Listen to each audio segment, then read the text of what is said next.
Hello and welcome to the Unlucky Frog Gaming Podcast, joined by your usual hosts here, Josh Hartley and Ben Porter.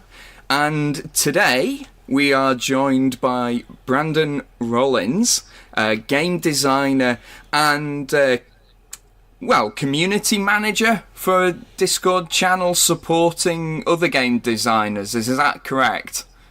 Yes, that's right. Excellent. Community daddy. Community daddy. Yeah. I don't know if any job description should include the word daddy. Yeah. I can't see any problems with it personally. Millennials have ruined that word, haven't they? Them damn millennials. Dirty bastards. Strictly speaking, aren't you one? We're all millennials.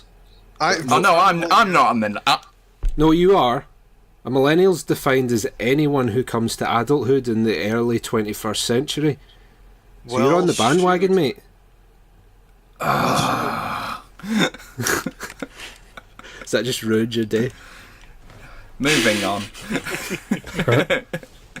Right, but so we've got Brandon on the show this afternoon. So why don't we kick things off with just tell us about your latest project then that you're working on. Sure. My latest project is called Highways and Byways. It's a board game about taking really, really long road trips across the United States. Mm-hmm. It's coming to Kickstarter late March. And so, so just describe how does the game work? I've seen the board, which is just the map of the United States. It reminded me a lot of Ticket to Ride, but it's not quite the same, is it? It does share a visual similarity to Ticket to Ride, but it differs a lot once you get underneath that surface. The whole core of the game is that it is a race. You start at a home space, you travel all your routes, and you do this before anyone else, and that's how you win. At the beginning, about a third of the game, you're drafting your byway cards, which determines which roads you'll be traveling on, so that's a really strategic part. And then little by little, as the days go on, you'll be moving every turn. On those turns where you're moving, you have a handful of event cards, which you have limited control over, and the player clockwise of you will draw one of those cards out of your hand. Whatever's on that card, positive or negative, happens to you. Right. So it sounds like a little element of deck building and drafting in there as well. Yes, there is drafting early on. There's a lot of hand management later on, which you can blow through a lot of that and still have a great time, even if you don't pay a lot of attention to that. But there is a trade-off where you can decide, do I move all the spaces I can move in a turn? 6, usually. Or do I trade in one space to discard something I don't like to get something that might be better in its place? Okay, so a little bit of risk reward there as well. No, that sounds good. That's right. Sounds good. I mean, you sold me with the cards and drafting, to be honest. So well, I was actually going to say, with the drafting and the deck building elements, and with the racer and the board, it sounds as though it's a game that's going to appeal to a spectrum of players. Was that a conscious design decision? I wanted to appeal to a lot more people than I did with my first game, Warco. And I was just shooting for, okay, make it a family game, make it casual, make it something the kids can pick up, and just like, moving fast, and that's all it is to them. And also, I wanted to make something that's got deeper elements of strategy, like you can draft the perfect route early on, or a really good route. You can try and screw over your opponents. You can line up your strategy with special vehicles that have special abilities, stuff like that. So it was conscious. A lot of the way that manifested itself was experimentation and keeping what worked. Excellent. And so how far, I mean, I imagine you're quite far through playtesting now that you've got a date effectively for Kickstarter. Yes, it's been really, really, really close to finish since October. I added one last thing, and that just really was the final That was a seasoning salt that you add at like the right time to soup. That was the thing Yeah. that finished it. And then I played it like 100 more times just to catch anything weird that could come out of it. After that was done, beginning of the year, I ordered a whole bunch of copies, sent them out to reviewers, and now it's being checked out by other people. Hmm. And the feedback, has that all been positive so far? Still waiting because the review copies actually just arrived a few days ago, and they usually Okay. have like a 6-8 week lead time. Hmm.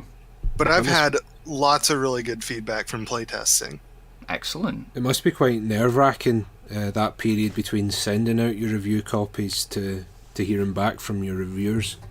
It is, but a lot of what they say ends up mimicking what you hear in playtesting, so most people will probably like it. A handful won't, Sure. because that's just the way it goes with any game. You can make the perfect game and you'll get like 1 or 2 bad reviews. It'll just Yeah, happen. sure.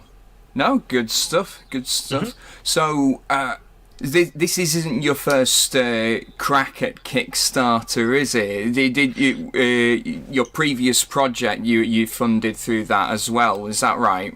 That's right. My previous project was called Warco, and I kickstarted that in August. And if you want to be really technical, I failed to kickstart it in February of 2016. We're not counting. To be honest, that's quite that's quite a common thing for people who are launching projects on Kickstarter. Though they'll often falter with the first try at it, and then, if anything, it gives you a lot to learn from and improve on for the second time around. And obviously, your previous project did get funded eventually. The next time you tried it, is that what you found as well? Then. A lot of people going in, including myself, because I got into gaming in the most like backwards way possible. A lot of people think of Kickstarter as kind of like an ATM, where they think they go in with a good idea, they do half the work, and other people will back it. The reality is that it's more like you need to be almost completely done, leave just enough room for backers to give meaningful feedback that you can act on, and you have to really take your best work before you go to Kickstarter. You have to be pretty much ready to go. No, I agree. I think And certainly the projects that have been the most successful, they definitely look like very nearly finished products when they get to that point. And it's just a case of, we need this money to mass produce it now. There's not That's much, right. I don't think there'll be much in the way of game development from that point. I don't think It's so. extremely competitive once you get to Kickstarter, and the thing that makes the difference is having finished art and having reviews and all that stuff. You have to build your own audience, too. You can't count on Kickstarter to give that to you. Exactly.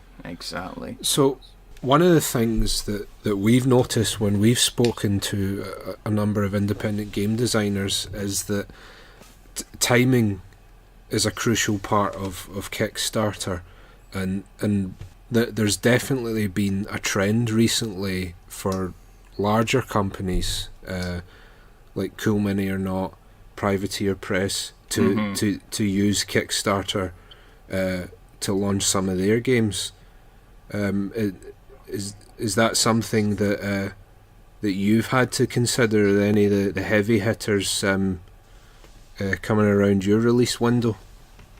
In my experience, just keeping an eye on small Kickstarters, there's not really ever a perfect time to launch, but there are a lot of mistakes that if you avoid them, you will probably be okay.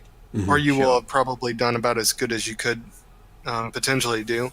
You always want to launch at the beginning of the week, like Monday, Tuesday, one of those two. If you can launch after a payday, even better, but I'm not convinced that there's a massive difference. You want to launch around mid-morning, so you can catch Europeans in the afternoon and Americans in the mornings. I'm talking mid-morning, like American time. Yeah, that's something I've never even considered, but it makes complete sense, doesn't it? Just trying to get the best window of opportunity possible. Absolutely. If you can beat out other Kickstarters by like 30 or 45 minutes, that is a big difference, because you could already have $1,500 or something like that, and you could get pushed up higher in that algorithm just by launching a little bit earlier than someone else. Yeah. Yeah, like Monday, Tuesday, mid-morning. There are tools like KickTrack that are based in European time, so you want to get a lot of money in that first 12 hours or so to show up higher in their algorithms. You want to be able to get on there at the right time so that when your tweets and Facebook posts go out, that those will get bumped up on their peak hours. There's so much that goes into that. Yeah. And like if you start at like Monday, Tuesday, mid-morning, and you avoid the end of the year for like tax purposes, so like November, December, other than that, you stay January to October, mid-morning, Monday, Tuesday, the only thing left is make sure you don't overlap with a big project. Yeah. Okay. So there is no perfect time, but if you meet like those like 4 conditions, you've got lots of perfectly good times you can launch. Yeah. Yeah. It's quite interesting that the big projects, in your experience, avoiding them is the last consideration, because it's certainly something that a lot of other commentators and reviewers are becoming a bit more concerned about, is the tendency towards these big kickstarted games almost eclipsing some of the more well established and some of the smaller designers. It's quite interesting. My feeling with that is that it can slow down organic hits that you get from Kickstarter, but the vast majority of your people should be coming through either your immediate audience, I'm talking mailing list, social media, and their friends, and maybe 30-40% will come from Kickstarter itself. Now, if you launch at the wrong time, yeah, you could lose that 30-40%, but you've still got your own audience to rely on. Sure. Which still, don't launch it like Sunday at 6 p.m. But you know. No, that's fantastic. That's some great advice there as well for anyone who's considering putting a project through Kickstarter, so thanks very much for that. So, going back to the game itself then, what made you want to design a game set, I suppose, the like, sort of idyllic American road trip? What made you want to do that? Well, after I launched Warco, that was a super stressful thing. I launched it, and it was funded in September. I had a couple more weeks of work I needed to get done, and then late that October, I just drove and drove and drove and drove and drove. I drove from Tennessee, which is about south central U.S., all the way to the Grand Canyon, which is over in Arizona. We're talking far west. I was just going to say, that's pretty much half the country, isn't it? Yeah, it's probably over half the country. And then I drove up to Yellowstone, which is itself half the country the other way. Yeah. This was all within the span of like a week, too. Or a week and an extra weekend, so like 9 days. And then I drove all the way back to my home in Chattanooga. And I've done other trips like this, too. I've driven up what's called the Blue Ridge Parkway. It's up in the Appalachian Mountains, not too far from me, but that was a marathon road trip for Labor Day weekend. I've driven up to Maine, which is all the way in the very, very northeast of America. I've driven down to the bottom of Texas, so that was like right along the Mexican border. I've been a lot of places, and somewhere along the way, I said to myself, this would make a really good board game if I could just do it right. Yeah, excellent. And I looked at an interstate map, and I'm like, this is point-to-point movement right here. This is exactly point-to-point movement already. The American A to Z did half the design work for you there. Pretty much. I mean, I think I should give Dwight Eisenhower a producer credit or something for this. Brilliant. Do you know, the thing that strikes me though is there's something there's something a little special about the idea of the American road trip. I don't think the game would quite work if it was set in the British Isles. Like, no, there's something very deep. There's something really special about that particular kind of American lore, and especially right now, I'm just really in the mood for any reason for America to look good right now. So, Can't think why. No, I can't imagine why, but I I really like the idea of the whole driving off into the sunset. You're free to go anywhere you want, that kind of thing. And I did a lot of research, and I did everything I could to try and capture that in the game. Mm-hmm.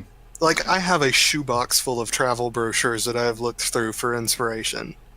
I was just picking them up at, like, rest stops. Yeah. And hotels. Well, motels, let's be honest. Yeah. I'm a cheapskate.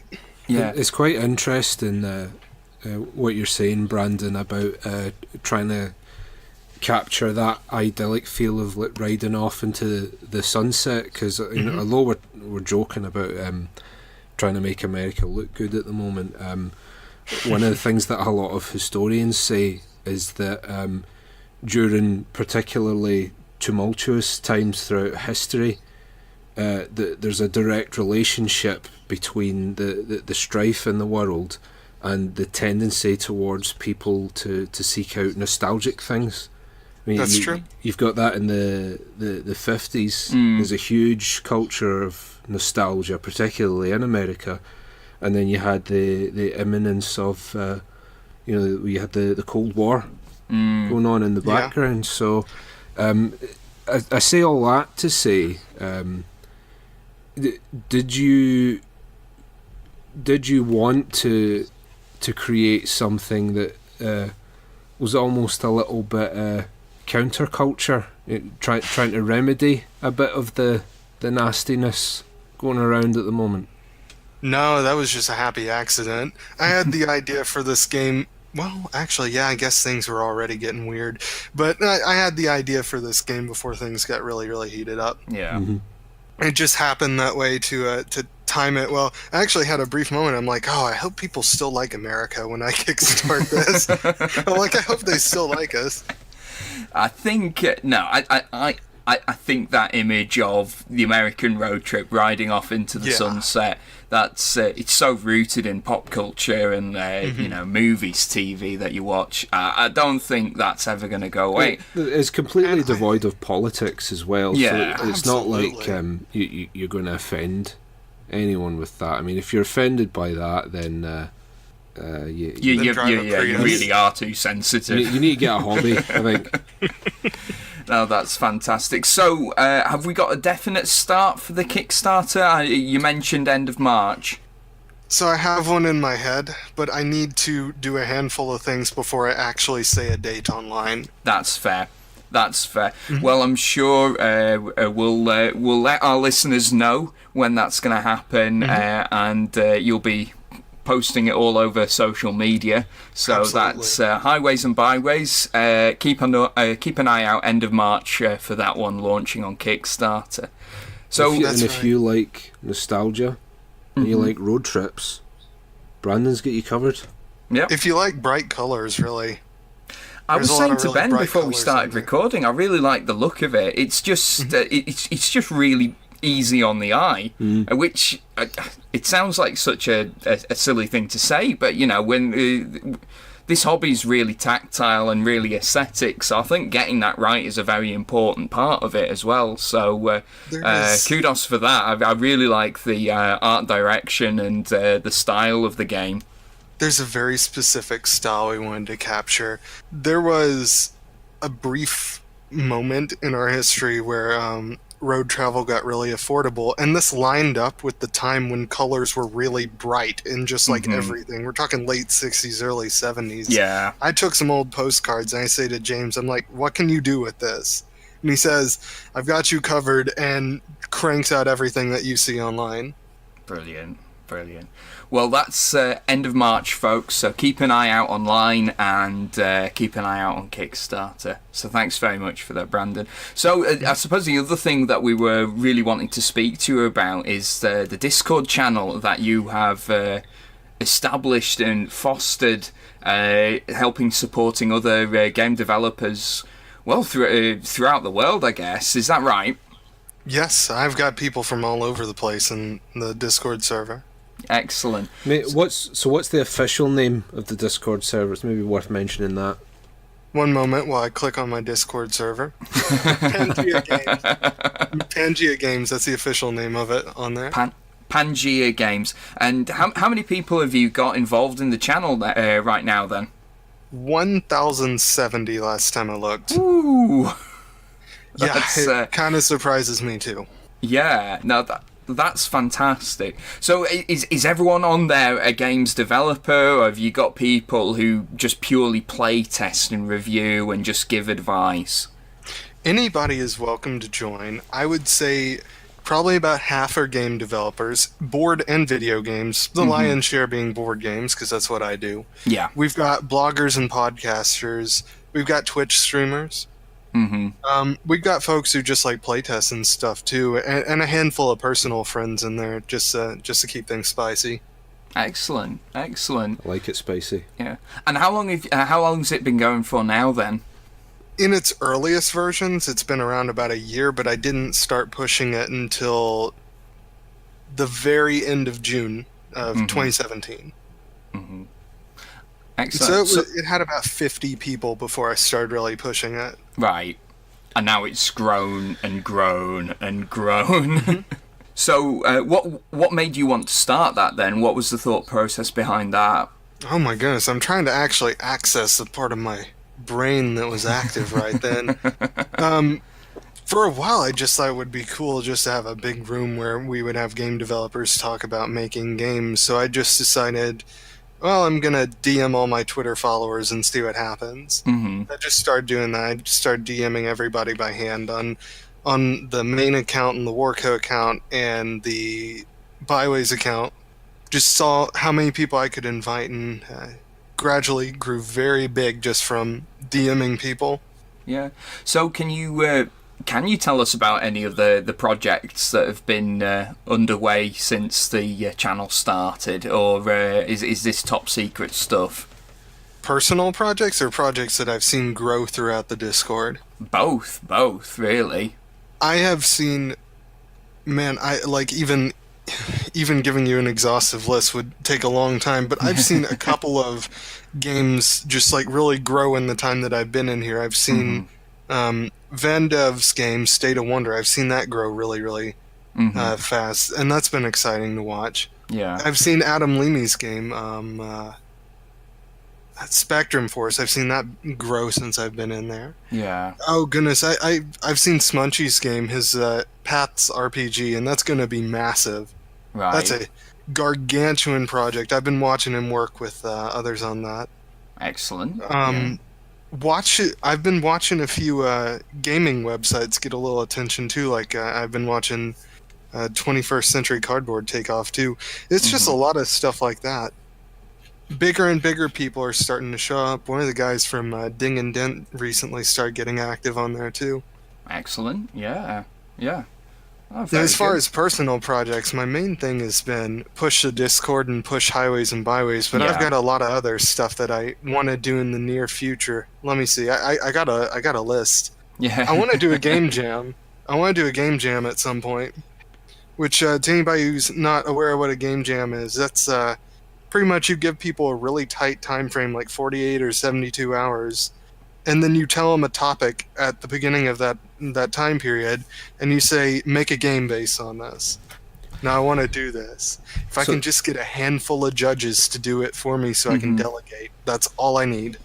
So that's all I need. I first heard of Game Jam, it was Bethesda Softworks. They do it quite a lot, I believe. Let's see, when they release a big game, like they did it for Skyrim. Yeah. And then what they did was the game jam was everyone, like Brandon's saying, given this short period of time, and they all design a thing to add to the game. So out of that, some of that stuff eventually became paid DLC. Oh right. For the game. Oh wow. Yeah. The Vampire Lords that you can turn into in Skyrim came out of their game jams. I think quite a few spells that were added to the game. Crossbows. Someone designed a fully working crossbow in the game jam with elemental bolts. So The game jam sounds like quite an interesting one, because you don't have to just make that brand new standalone games. You could do the Bethesda thing and have it give people that short time frame and make them design expansions for an existing game. Right. And even if I weren't to use any of that property for any business purpose at all, I think it would be really, really neat. Just because the whole idea of this Discord is just to facilitate creativity, to help people find connections when they need them, get feedback when they need it. And a game jam has been one of those things that people have been asking me about for a long time. Mm-hmm. That's in the works. I'm thinking about calling it Pan Jam, if that's not too cheesy. I think Pan Jam works. Yeah, I'd love to be a judge on that. Yeah. Well, hey, it might be coming. It might be coming. Excellent. Yeah, I'm kicking around the idea of like, I'm not committed to this yet, but I'm kicking around the idea of like books and courses too, if this Kickstarter goes like better than I expect. Mm-hmm. As a supplement to the blog, which I would just keep on doing my normal thing. Yeah, and we'll provide a link to the blog for our listeners to check out. But I was giving it a read earlier as well, and again, it's just really good advice for anyone who's wanting to get into the game development side of things. I do need to say the game jam sounds really fun. It also sounds exceptionally stressful. But yeah, have you partook in one before thinking about running your own?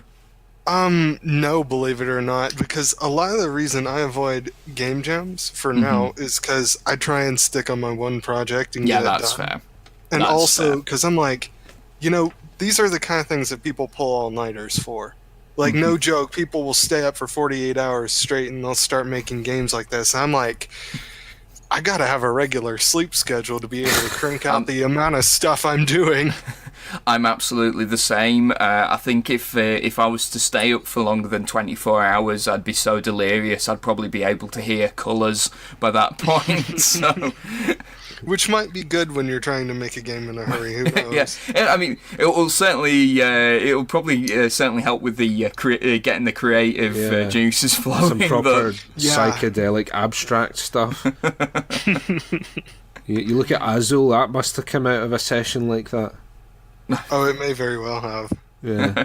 Probably. I've been kicking around the idea of making like I call it a talent network, where people can just fill out an online form saying like what they do, whether it be make games, make art, stuff like that, and like link to their portfolios. And if I would just check it every week or so. I would just look for people who are trying to get jobs, and I'd see if I could, like hook an artist up with a job, hook a board game developer up with an artist, stuff like that. Kicking around that idea, that would be a big project, just because that would require tons of outreach, not to mention a really good data structure and a process in order to be able to do that. But I would love to. Sounds like you've got the contacts for it. I might just be able to pull that off. I might have enough people in the Discord to pull that off now. I think that's a fantastic idea, though, because it's something, certainly speaking to a few game developers, that's one of the early things you struggle with, right? It's getting in touch with good, reliable people. The right people as well. Yeah, the right people to help make your project. Yeah, to help make your project a reality, really. Yeah. Because it's not everyone knows a good graphic designer or artist to... I'll tell you, I straight up got a lucky break. That's how I got my artist. I got a lucky break. Oh, how did you meet your artist, then? Oh, boy. So I knew a guy through Minecraft, he knew a guy through Club Penguin, and that's how I found an artist. There we go. The 3 degrees of Minecraft right there. Pretty much. Like, I just played obsessively on a server I used to run like 4 or 5 years ago. I kept in touch with the guy. I kept in touch with Alex, and he set me up with James, who did everything for Warco and everything for Highways and Byways. Oh, fantastic. So all the mums out there that think their sons are wasting away their lives playing online games, that puts paid to that. They're all networking. You just don't know. There we go. That is honestly how networking works in gaming. That's actually how it works. It really is. Well, that's excellent. Well, Brandon, look, thanks very much for coming on the show today. It's been great having you.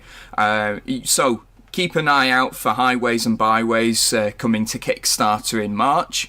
And the Game Developer Discord channel will provide a link. By all means, guys, get involved in that, even if it's just in the capacity for playtesting and providing feedback.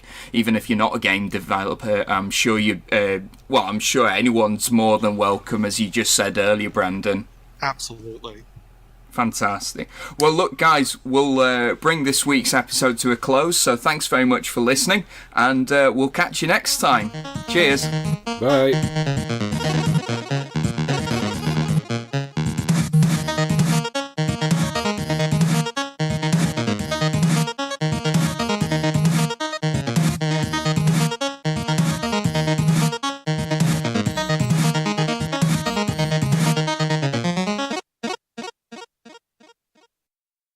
Hi everyone, it's Charlotte from the Unlucky Frog Gaming Podcast.